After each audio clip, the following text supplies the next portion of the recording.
മിന്നൽ മുരളിയുടെ ആ ഒരു ഫെയിം ഫുള്ള് പോയിട്ടില്ല. അത് ഇത്രയും കാലം അതിപ്പോൾ ഇറങ്ങിയിട്ട് 4 വർഷത്തോളമായി. എന്നിട്ട് ഇപ്പോഴും ആ ഒരു ഇൻഫ്ലുവൻസ് ആൾക്കാർക്ക് എന്നെ മനസ്സിലാവണേലുണ്ട് എന്നുള്ളതിൽ വളരെയധികം സന്തോഷമുണ്ട്. പിന്നെ ചാക്യാർകൂത്ത് പഠിച്ചു തുടങ്ങിയപ്പോൾ ചാക്യാർകൂത്തിനോട് എനിക്ക് നല്ല ഇഷ്ടം തുടങ്ങി. അപ്പോൾ അതുകൊണ്ട് ഇത് വെറുതെ സബ് ജില്ലയ്ക്ക് മാത്രമല്ല, അതിൽ സെലക്ഷൻ കിട്ടിയപ്പോൾ പിന്നെ ജില്ലയിലും സ്റ്റേറ്റിലൊക്കെ അത്യാവശ്യം നന്നായി പങ്കെടുക്കാമെന്ന് വിചാരിച്ചു. അതിനുവേണ്ടി പ്രാക്ടീസ് ചെയ്തു. അപ്പോൾ അങ്ങനെയാണ് ചാക്യാർകൂത്തിലേക്ക് എത്തിയത്. ബേസിലാണെങ്കിലും അല്ലെങ്കിൽ ടൊവിനോ ആണെങ്കിലും ഇവരൊക്കെ ആശംസകൾ അറിയിക്കാറുണ്ടോ? ഞാൻ പറയാറുണ്ട്, അവരോട് അനുഗ്രഹമൊക്കെ ചോദിക്കാറുണ്ട്. ബില്ലെടുക്കാനായിക്കൊണ്ട് പുറപ്പെടുകയും ചെയ്തു. തദനന്തരമാകട്ടെ പ്രദക്ഷിണീകൃത്യ തദപ്രണമ്യ കോദണ്ഡമാദായ ച.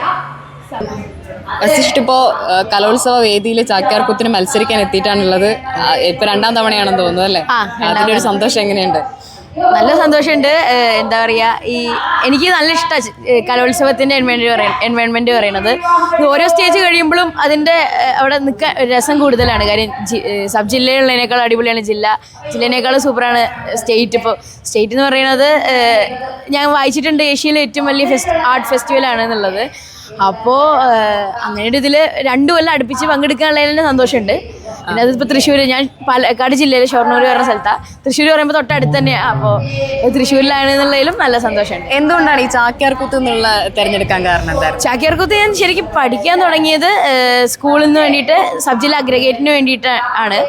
അപ്പോൾ അതിനുവേണ്ടി പൈങ്കുളം നാരായണ ചാക്യാരുടെ ശിക്ഷണത്തിലാണ് പഠിക്കാൻ പോയത്. അപ്പോൾ അവിടെ ചെന്നപ്പോൾ ആ ഒരു എൻവയോൺമെൻറ്റും പിന്നെ ചാക്യാർകൂത്ത് പഠിച്ചു തുടങ്ങിയപ്പോൾ ചാക്യാർകൂത്തിനോട് എനിക്ക് നല്ല ഇഷ്ടം തുടങ്ങി. അപ്പോൾ അതുകൊണ്ട് ഇത് വെറുതെ സബ് ജില്ലയ്ക്ക് മാത്രമല്ല, അതിൽ സെലക്ഷൻ കിട്ടിയപ്പോൾ പിന്നെ ജില്ലയിലും സ്റ്റേറ്റിലൊക്കെ അത്യാവശ്യം നന്നായി പങ്കെടുക്കാമെന്ന് വിചാരിച്ചു. അതിനുവേണ്ടി പ്രാക്ടീസ് ചെയ്തു. അപ്പോൾ അങ്ങനെയാണ് ചാക്യാർകൂത്തിലേക്ക് എത്തിയത്. എനിക്ക് നല്ല ഓർമ്മയുണ്ട്, കഴിഞ്ഞ തവണ ഒരു സെലിബ്രിറ്റി മോഡായിരുന്നു. കാരണം മിന്നൽ മുരളി എഫക്റ്റില് വസിഷ്ഠിനെ കാണാനൊക്കെ ഒരുപാട് ആളുകൾ എത്തിയിരുന്നു. ഇപ്പോഴും അങ്ങനെ തന്നെയാണല്ലേ? കാണാൻ ഒരുപാട്. മിന്നൽ മുരളിയുടെ ആ ഒരു ഫെയിം ഫുള്ള് പോയിട്ടില്ല. അത് ഇത്രയും കാലം അതിപ്പോൾ ഇറങ്ങിയിട്ട് 4 വർഷത്തോളമായി. എന്നിട്ട് ഇപ്പോഴും ആ ഒരു ഇൻഫ്ലുവൻസ് ആൾക്കാർക്ക് എന്നെ മനസ്സിലാവണേലുണ്ട് എന്നുള്ളതിൽ വളരെയധികം സന്തോഷമുണ്ട്. അപ്പം ഞാൻ പുതിയൊരു തമിഴ് സിനിമ ചെയ്യാൻ പോകും. അത് കഴിഞ്ഞിട്ട് ഷൂട്ടിൻ്റെ ഇടയിൽ പടമാണെന്ന് കേൾക്കുന്നു. ഏകദേശം അതിപ്പോൾ അത് കൂടുതൽ അതിനെക്കുറിച്ച് പറഞ്ഞാൽ സ്പോയിൽ ചെയ്യാൻ വേണ്ടി വരും. അപ്പോൾ അതുകൊണ്ട് അങ്ങനെ പറയുന്നില്ല. തമിഴിലെ അർജുൻ ദാസ് മാമടിയും സാൻഡി മാസ്റ്ററുടെയൊക്കെ കൂടെ സൂപ്പർ ഹീറോ എന്ന് പറഞ്ഞൊരു സിനിമ ചെയ്തുകൊണ്ടിരിക്കുക. അപ്പോൾ അതിൻ്റെ ഇടയിൽ നിന്ന് അപ്പോൾ വന്നത്. അപ്പോൾ ഇനിയിപ്പോൾ ആ സിനിമ കഴിഞ്ഞാൽ മിന്നൽ മുരളിയുടെയും അതിൻ്റെയും പേരിൽ അറിയപ്പെടണമെന്നാണ് എൻ്റെ. നേരെ ചെന്നൈയിലേക്കാണോ പോവുക? 2 ദിവസം കഴിഞ്ഞാൽ ചെന്നൈയിൽ പോകും. പിന്നെ ബോർഡ് എക്സാമിൻ്റെ സമയമാകുമ്പോഴേക്കും എത്തുള്ളൂ. 10ാം ക്ലാസ്സിലാണ്. എന്നാലും പ്രേക്ഷകർക്ക് അറിയാനൊരു ആഗ്രഹം ഉണ്ടാവും. ഓരോ തവണ കലോത്സവത്തിന് വരുമ്പോഴും ബേസിലാണെങ്കിലും അല്ലെങ്കിൽ ടൊവിനോ ആണെങ്കിലും ഇവരൊക്കെ ആശംസകൾ അറിയിക്കാറുണ്ടോ? ഞാൻ പറയാറുണ്ട്, അവരോട് അനുഗ്രഹമൊക്കെ ചോദിക്കാറുണ്ട്. കഴിഞ്ഞ വട്ടം അവിടെ തിരുവനന്തപുരത്ത് ഉദ്ഘാടനം ചെയ്ത ടോവിനോ മാമയായിരുന്നു. പക്ഷെ കാണാനൊരു അവസരം കിട്ടിയിട്ടുണ്ടായിരുന്നില്ല. ഇപ്രാവശ്യം തൃശ്ശൂരായിട്ട് ചിലപ്പോൾ കാണാൻ പറ്റുമെന്ന് വിചാരിച്ചു. പക്ഷേ എന്തോ ഷൂട്ടിൻ്റെ തിരക്കില്ല തോന്നുന്നു. അപ്പോൾ അവരുടെയൊക്കെ അനുഗ്രഹം ഉണ്ട് എപ്പോഴും. അവർ ആശംസകൾ അറിയിക്കാറുണ്ട്. അറിയിക്കാറുണ്ട്. ഇങ്ങനെ ഫോട്ടോസും വീഡിയോസും ഒക്കെ അയച്ചു കൊടുക്കാറുണ്ട്. അത്രയ്ക്ക് ഇല്ല, കമ്മ്യൂണിക്കേഷൻ കുറവാണ്. അവരും തിരക്കിലാണല്ലോ. അപ്പോൾ അതല്ല, എന്നാലും പുതിയ സിനിമ ഇടുമ്പോഴും ഇങ്ങനത്തെ കാര്യങ്ങൾ ഉണ്ടാകുമ്പോഴൊക്കെ പറയാറുണ്ട്. അച്ഛനും അമ്മയും കൂടെ ഉണ്ടല്ലേ? ഒന്ന് അതെ, ഞാൻ പറയായിരുന്നു ഒരു സെലിബ്രിറ്റി മോഡാണ് എന്നുള്ളത്. അത് കാണുമ്പോഴുള്ളൊരു സന്തോഷമുണ്ടല്ലേ? പിന്നെന്താ, ഒരു സിനിമയ്ക്ക് ഇത്രയും ഇമ്പാക്റ്റ് ഉണ്ടാക്കാൻ പറ്റുമെന്നുള്ളതൊരു വലിയ അത്ഭുതം തന്നെയാണ്.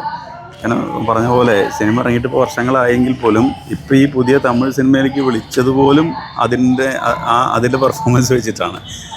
പിന്നെ ഇതിൽ എന്താ വെച്ചാൽ ഈ 10ാം ക്ലാസ് ആണെന്നുള്ളതുകൊണ്ടും ഒരു 3 സ്റ്റേറ്റ് കഴിഞ്ഞു. ഇനി ഒരു സ്റ്റേറ്റ് മാത്സിൽ ജിയോജിബ്രയിൽ സ്റ്റേറ്റിൽ പങ്കെടുത്തു, IT ക്വിസിൽ സ്റ്റേറ്റിൽ പങ്കെടുത്തു. ഇപ്പോൾ USSൻ്റെ ഗിഫ്റ്റഡ് എന്നുള്ള ഒരു കാറ്റഗറിയിലുണ്ട്, അതിലും ഇപ്പോൾ സ്റ്റേറ്റിൽ സെലക്ഷൻ കിട്ടി. ഇത് കഴിഞ്ഞാൽ നെക്സ്റ്റ് വീക്ക് അതുണ്ട്.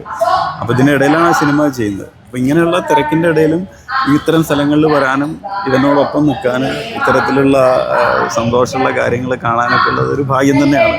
പാരൻസ് എന്ന നിലയ്ക്ക് ഞങ്ങൾക്ക് അതിൽ വലിയ സന്തോഷം അഭിമാനമൊക്കെ ഉണ്ട്. ചാക്യാർകൂത്ത് പഠിക്കാൻ തുടങ്ങിയിട്ട് ഇപ്പോൾ 3 വർഷമായി. ആദ്യത്തെ വർഷം ജില്ലയിൽ സെക്കൻഡായിരുന്നു, കഴിഞ്ഞ വർഷം ഫസ്റ്റായി, ഈ വർഷം ഫസ്റ്റ് തന്നെ. ഞങ്ങളത് ഒരു യൂത്ത് ഫെസ്റ്റിന് വേണ്ടി തുടങ്ങിയതാണെങ്കിലും ഒരു 6-7 അമ്പലങ്ങളിലും അവതരിപ്പിക്കലൊക്കെ ഉണ്ടായിട്ടുണ്ട്. അപ്പോൾ അവനും അത് എൻജോയ് ചെയ്യുന്നുണ്ട്. പഠിപ്പിക്കുന്ന നാരായണ ചാക്യാർ, നാരായണനും സന്തോഷമാണ്, ഞങ്ങൾക്കും സന്തോഷമാണ്. ഇത്തവണയും ഇതിലിവിടെ ഇപ്പോൾ എന്തായാലും ഇപ്പോൾ പുതിയൊരു സ്ട്രക്ചർ വെച്ചിട്ട് ഫസ്റ്റും സെക്കൻഡും തേർഡൊന്നും ഇല്ലല്ലോ. ഒരു മത്സരം എന്നുള്ളതിനപ്പുറത്ത് പെർഫോമൻസ് ഉള്ള നിലയിലാണ്. അതും വളരെ നല്ലതാണ്. കാരണം അതിനു വേണ്ടിയിട്ടുള്ളൊരു ടെൻഷൻ കൂടി നമുക്ക് എടുക്കേണ്ട കാര്യമില്ല. എല്ലാവിധ ആശംസകളും.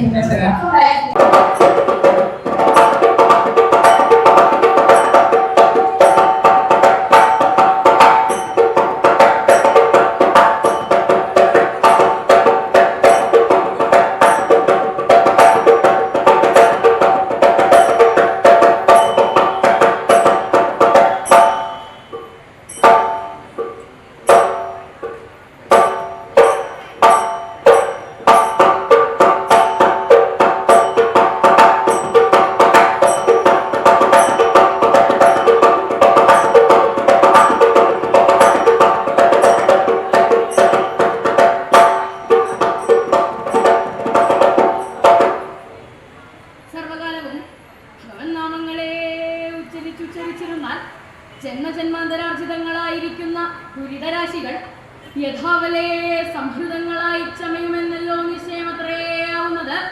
സ വാസുദേവ വപ്പായാൽ അപ്പണ്ണമെല്ലാം ഇരിക്കുന്ന വാസുദേവൻ ഭവാന്മാരെ രക്ഷിക്കട്ടെ.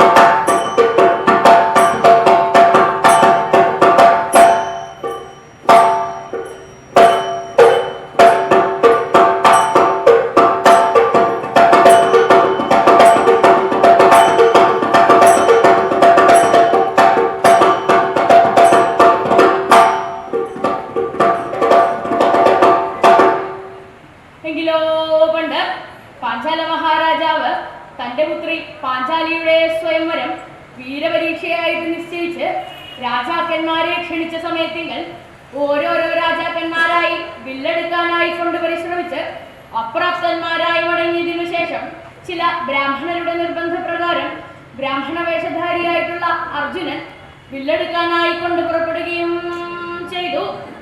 തദനന്തരമാകട്ടെ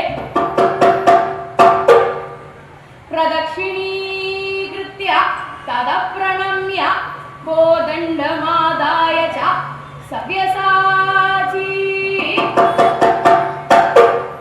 ഉദഞ്ജയൻ പഞ്ചശവാലമേനം ആരോപയാമാസ ബലീസലീലം.